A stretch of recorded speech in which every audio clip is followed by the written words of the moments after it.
స్నేహము, ఫ్రెండ్షిప్ అనే ఈ పదము బాగా యవ్వనస్తులకు ఇష్టమైనటువంటి పదం. నా ఫ్రెండ్, నా క్లోజ్ ఫ్రెండ్, నా బెస్ట్ ఫ్రెండ్. మా తెలంగాణలో అయితే నా జాన్ జిగిరి అంటారు. అలా బాగా ఫ్రెండ్షిప్కి ఎక్కువ ప్రాముఖ్యత ఇస్తుంటాము మన యవ్వన జీవితంలో. అమ్మ మాట కంటే, నాన్న మాట కంటే, దేవుని మాట కంటే ఎవరి మాట చాలా ప్రాముఖ్యము అంటే మన ఫ్రెండ్ మాటే మనకు చాలా ఇష్టం. మన ఫ్రెండ్స్ అంతా ఏ రూట్లో వెళ్తే మనం అదే రూట్లో వెళ్తాం. మనకి ఇష్టం లేకపోయినా, మనకు అది రాకపోయినా సరే వాళ్ళతో పాటు కలిసి ఆ పనిలో మునిగిపోతాం, అంతే, తప్పదు. సో ఈ ఫ్రెండ్షిప్ అనేది ఇంత మన జీవితాన్ని చాలా ప్రభావితం చేసేటువంటిది.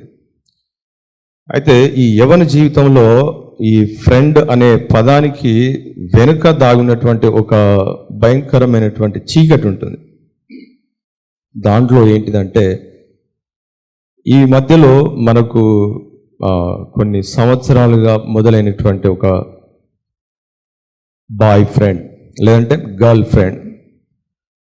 ఎవరైతే ఈ ఫ్రెండ్ ఎవరితో మాట్లాడుతున్నావు, నా ఫ్రెండ్తోనే అమ్మా అని చెప్తారు.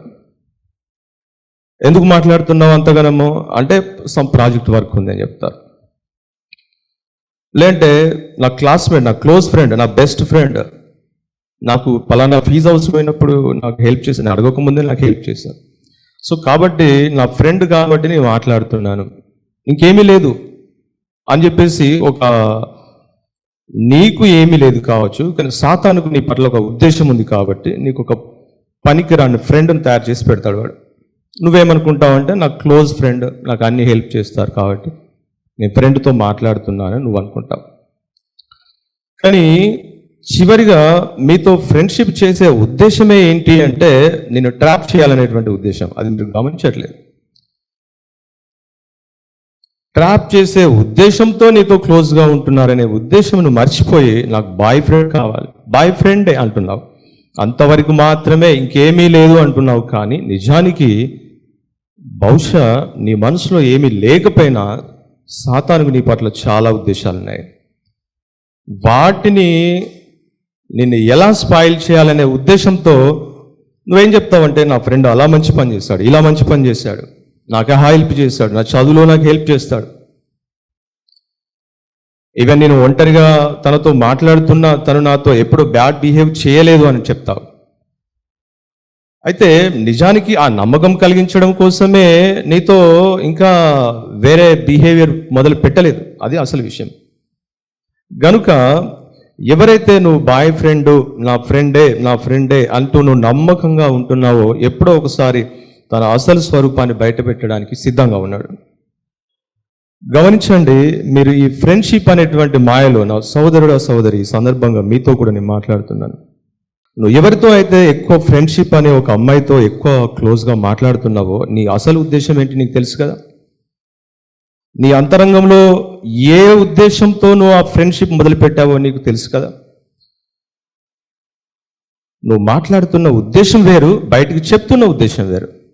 ఏమని చెప్తున్నావు? నా ఫ్రెండ్, నా క్లోజ్ ఫ్రెండ్, నా బెస్ట్ ఫ్రెండ్, ఈ పదాలు బయటికి కనిపిస్తున్నాయి. కానీ అంతరంగంలో ఏముంది, నీ ఉద్దేశం ఏముందో ఒకసారి గమనించుకో.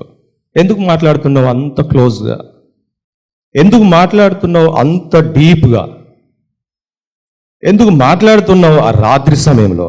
గమనించుకో సహోదరుడు సహోదరి, నువ్వు మాట్లాడుతున్న ఉద్దేశం వేరు, నువ్వు చెప్తున్న బయటికి ఉద్దేశం వేరు. ఫ్రెండ్ ఫ్రెండ్ ఫ్రెండ్ అని బయటికి అంటున్నావు, కానీ లోపల నీ ఉద్దేశం వేరుగా ఉంది. కొంతమంది అయితే ఎక్కువ మందితో ఫ్రెండ్షిప్గా ఉంటా అంటారు, నీ అందరితో జోవియల్గా ఉండాలంట, నీ అందరితో కలిసి ఉండాలి, నేను ఒక్కొనే ఒంటరిగా ఉండాలా, నేను ఒక్కొనే ఎవరితో మాట్లాడుకోకుండా ఉండాలా, కాబట్టి నేను అందరితో జోవియల్గా ఉంటాను, కాబట్టి నేను అందరితో కలిసిపోయి ఉంటాను, కాబట్టి నేను ఎక్కువ మందిని ఫ్రెండ్స్ నా చుట్టూ ఉండాలి. సో నేనెప్పుడు నీవు ఒక సెంటర్గా ఉండాలి, నిన్ను అందరి దృష్టి నీ పైన ఉండాలి, ఒక సెంటర్ ఆఫ్ అట్రాక్షన్గా ఉండాలి, నాకు ఫ్రెండ్స్ ఎక్కువ అని ఉండాలి, నా సర్కిల్ ఎక్కువ అని ఉండాలి, నేనంటే ఒక క్రేజీగా ఉండాలి, నన్ను చూసి అందరు అట్రాక్ట్ అవ్వాలి, నాతో ఫ్రెండ్షిప్ చేయడానికి ఎక్కువ మంది తాపత్రయపడాలి. సో నీ మనసులో ఉద్దేశాలు వేరు, నీ తలంపులు వేరు, బయటికి నువ్వు చెప్పే ఉద్దేశాలు వేరు.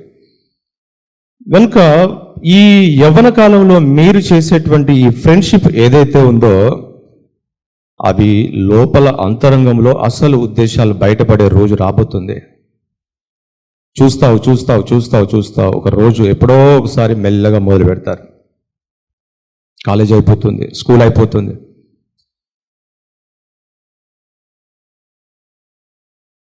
ఫ్రెండ్షిప్ అని చెప్పినటువంటి ఆ మాటకు లాస్ట్కు అసలు బయటపడుతుంది ఆ రోజు. అది నిన్ను జీవితాంతము ఎప్పుడో ఒకసారి ఏడ్పించడానికి కూడా స్నేహము నీ యొక్క లోపల కనిపించని దాగి ఉన్నటువంటి అది ఎప్పుడో ఒకసారి నిన్ను బయట పడేయబోతుంది. అందుకే ఈ సందర్భంగా మీతో నేను చేస్తున్న హెచ్చరిక ఏంటంటే, ఈ లోక స్నేహము దేవునితో వైరము, అది గుర్తుపెట్టుకోండి.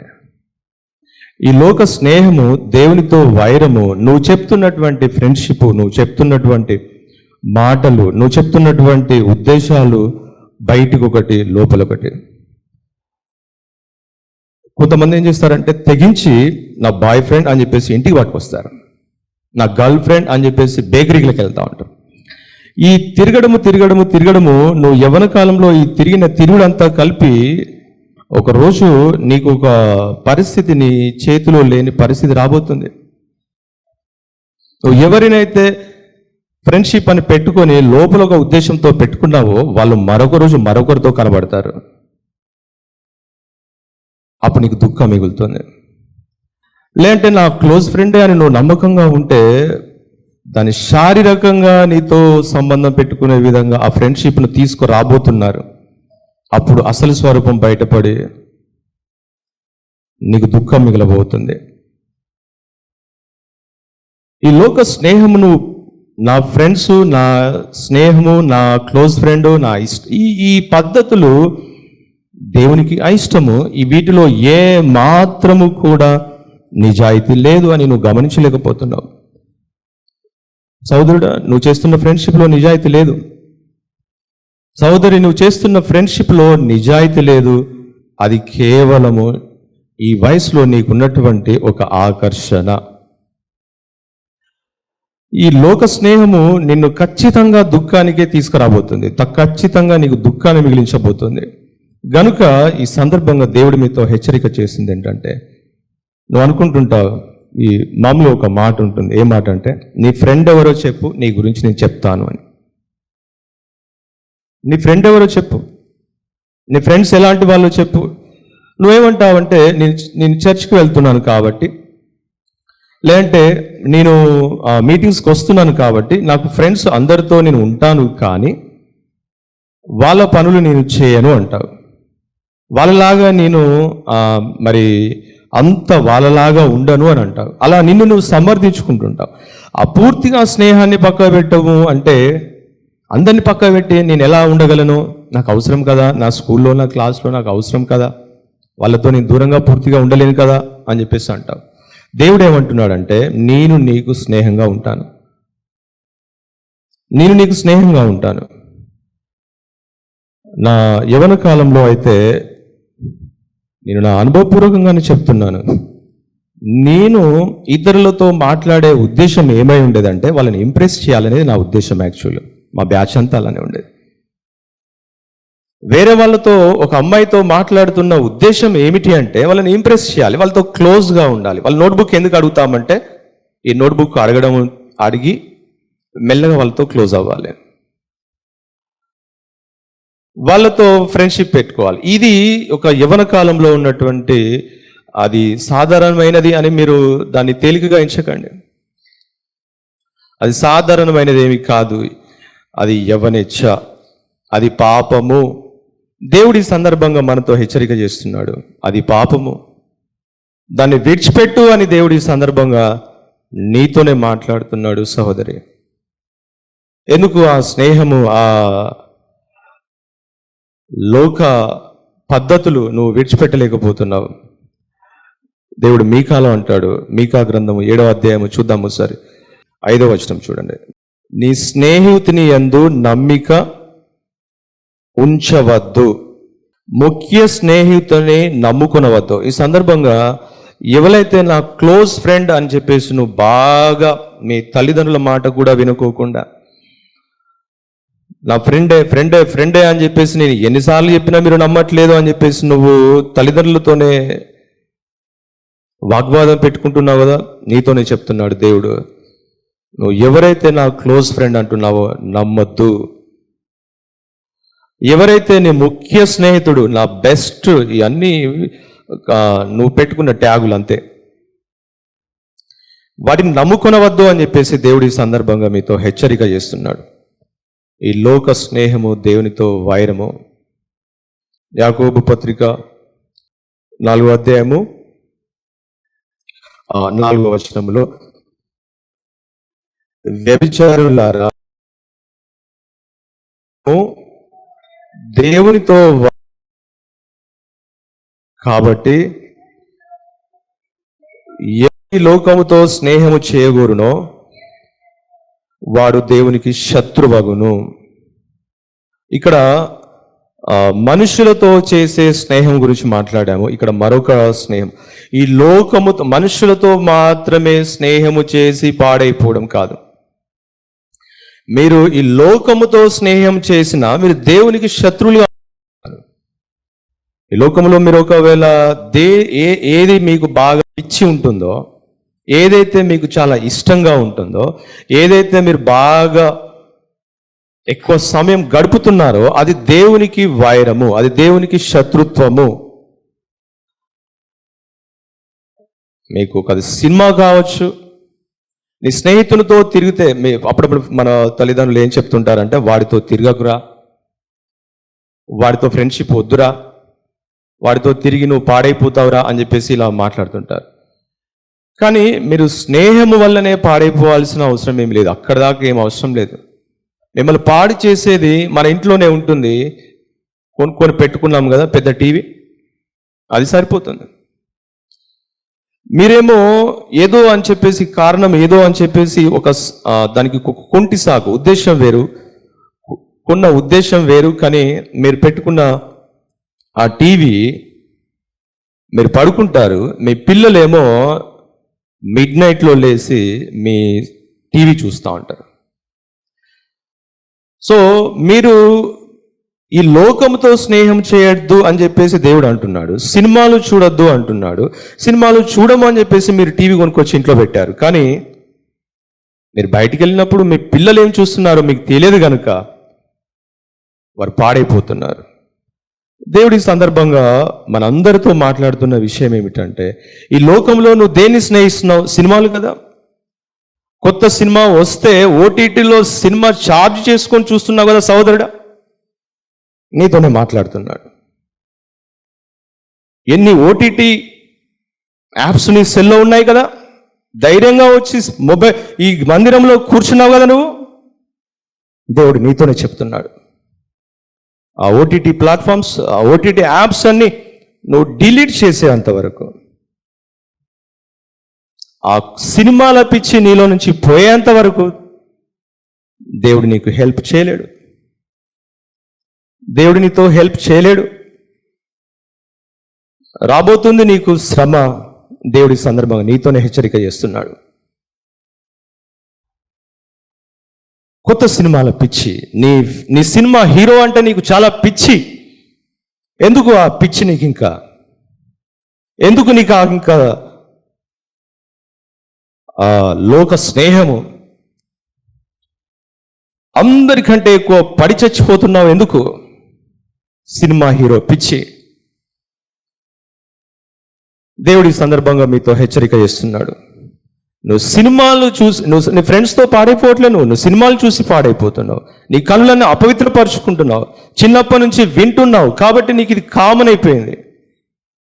ఇక్కడ ఉన్న తల్లిదండ్రులకు ఒక మనవి ఏంటంటే, చాలామందికి విలువైన వాక్యం అందట్లేదు, కానీ మనకేమో విలువైన వాక్యం అందుతుంది.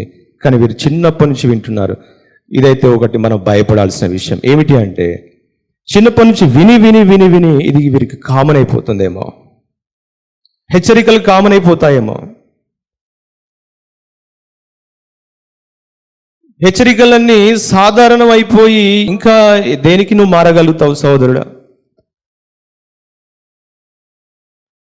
నేను అనుభవపూర్వకంగా బుద్ధి తెచ్చుకున్న వాడనే, శిక్షించబడిన వాడనే మాట్లాడుతున్నాను. ఎన్నిసార్లు చెప్పినను లోబడిన వాడు మరీ తిరుగు లేకుండా హఠాత్తుగా పడిపోతాడు. సినిమా పిచ్చి, మొబైల్లో చూసేటువంటి అశ్లీల చిత్రాల పిచ్చి. నేను ఇప్పటికీ బాధపడతాను, ఒక ఫ్రెండ్తో ఫ్రెండ్షిప్ చేయకుంటే బాగుండేది అని. మీరు అనుకుంటారు యవ్వన కాలం కాబట్టి నేను ఇలా ఉన్నాను అని చెప్పేసి మీరు అనుకుంటారు. కాదు, మీకు అది విడిచిపెట్టదు. నీ పాపం నిన్ను విడిచిపెట్టదు, తీసుకురాబోతుంది నీకు ఒక శ్రమ. కాబట్టి దేవుడు చేస్తున్న హెచ్చరికలను దయచేసి తేలిగ్గా తీసుకోవద్దు, దయచేసి తేలిగ్గా తీసుకోవద్దు. సినిమాల పిచ్చి నుంచి విడుదల పొందాలని నీకు ఎన్ని మార్లు ఈ మీటింగ్స్లో వింటున్నాను, నువ్వు ఆ సినిమాల నుంచి బయటపడలేకపోతున్నావు. తినకుండా ఉండు. కడుపు నిండా తిని నువ్వు ప్రార్థన చేస్తే నీకు ప్రార్థన రాదు. తినకుండా ఉండి ప్రేయర్ చేయి, కన్నీరు కార్చి ప్రేయర్ చేయి. నాకు ఈ సినిమాల నుంచి విడుదల కావాలి ప్రభు అని గోజాడు. నా కనులను అపవిత్రమైనవి చూడకుండా ఉండలేకపోతున్నాను ప్రభు అని నువ్వు ఆయన దగ్గర మొరపెట్టు, క్షమాపణ అడుగు. దేవుడిని క్షమించడానికే ఈ మీటింగ్స్ పెట్టాడు. ఎందుకు యవ్వన సహోదరుడా సహోదరి, నీ మొబైల్లో ఆ అశ్లీలమైనటువంటి యాప్స్, ఎందుకు అవన్నీ ఇంకా ఉన్నాయి? ఎందుకు ఆ ఫొటోస్ ఉన్నాయి? ఎందుకు ఆ సినిమా సాంగ్స్, మ్యూజిక్ నువ్వు ఇంకా వింటున్నావు? ఇంకా ఎందుకు వింటున్నావు? దేవుడి సందర్భంగా మనతో హెచ్చరిక ఇస్తున్నాడు. ఈ లోక స్నేహము, దేవునితో వైరము, దేవునితో శత్రుత్వం పెట్టుకొని నువ్వు ఏడ గెలుస్తావు? దేవునితో శత్రుత్వం పెట్టుకొని నువ్వు ఎక్కడ జీవించగలుగుతావు? నీ వల్ల కాదు. ఆయన పాదముల దగ్గర పడి గోజాడితే ఆయన నిన్ను క్షమించడానికి సిద్ధంగా ఉన్నాడు. శిక్షించబడిన తర్వాత అడగకు, ఇప్పుడే అడుగు. గనుక దేవునితో ఈ సందర్భంగా మీతో హెచ్చరిక చేస్తున్నాడు. నీ ముఖ్య స్నేహితుని నువ్వు నమ్ముకోవద్దు, కాటు వేయడానికి సిద్ధంగా ఉన్నాడు. నీ బెస్ట్ ఫ్రెండ్ అనేటువంటి నీ ఫ్రెండ్ను నువ్వు నమ్ముకోకు. ఈ లోక స్నేహము దేవునితో వైరం అని గుర్తుపెట్టుకో. యవ్వన సహోదరుడా సహోదరి చెల్లె, గుర్తుపెట్టుకో. నువ్వు సినిమాలు చూసి చూసి నీ డ్రెస్ అంతా చేంజ్ అయిపోతుందని గుర్తుపెట్టుకో. శత్రుత్వం పెట్టుకుంటున్నావు దేవునితో. సహోదరుడా, నువ్వు సినిమాలు చూసి చూసి ఆ చిరిగిన ప్యాంట్లు వేసుకొని తిరుగుతున్నావు. ఫ్యాషన్ అంటున్నావు, స్టైల్ అంటున్నావు. వాటి నుంచి విడుదల పొందు. దేవుడు నిన్ను క్షమించడానికి సిద్ధంగా ఉన్నాడు. కాదు అని ఆయనతో నువ్వు శత్రుత్వం పెట్టుకోకు. ఇక్కడ మరోమారి మాట చదివి ముగించేస్తాను. ఏమంటున్నాడు? యాకోబు పత్రిక 4వ అధ్యాయంలోనే మరొకసారి చూద్దాం. ఈ లోక స్నేహము దేవునితో వైరమని మీరు ఎరగరా? కాబట్టి ఎవడు ఈ లోకముతో స్నేహము చేయగూరునో వాడు దేవునికే శత్రువు అయిపోతున్నాడు. గనుక మీరు దేవునికి ఇష్టంగా మారి మీ యొక్క జీవితాలను మార్చుకొని ఆయన పాదములో పడి పశ్చాత్తాపడండి తప్ప దేవునితో శత్రుత్వం పెట్టుకొని మీరు సమస్యలు కొని తెచ్చుకోవద్దని దేవుడి సందర్భంగా ప్రేమపూర్వకంగా హెచ్చరిక చేస్తున్నాడు. దయచేసి ఎట్టి హెచ్చరికలను తేలిగ్గా తీసుకోవద్దని మిమ్మల్ని అందరి బతిమాలుకుంటూ అందరం కళ్ళు మూసుకొని చిన్న ప్రార్థన చేసి ముగించుకుందాం. పరిశుద్ధుడవగు తండ్రి, ప్రేమగల దేవానికి స్తోత్రాలు. ఇచ్చిన ఈ మాటలను బట్టి నీకు వందనాలు చెల్లించుకుంటున్నాను. హృదయం కఠినపరుచుకుంటూ ఇంకా దేవా, ఎవరైతే మరి ఇంకా నా ఫ్రెండ్ నేను వదులుకోలేను, అంత క్లోజ్ ఫ్రెండ్ నేను ఎలా వదులుకుంటాను? తనతో స్నేహం నేను వదులుకోలేను. ఇప్పుడిప్పుడే క్లోజ్ అవుతుంది తను నాకు దగ్గరగా, ఇప్పుడిప్పుడే నేను ట్రాప్ చేసి లైన్లో పెట్టాను, ఇప్పుడు నేను విడిచిపెట్టలేను అంటూ ఇంకా పాపం పట్ల ఎవరైతే ఆసక్తి కలిగి నిన్ను దూరం పెడుతున్నారో దయచేసి వారిని మాట్లాడండి ప్రభువా. వారి హృదయంతో మాట్లాడండి, వారిని సరిచేయండి, బాగు చేయండి, స్వస్థపరచండి.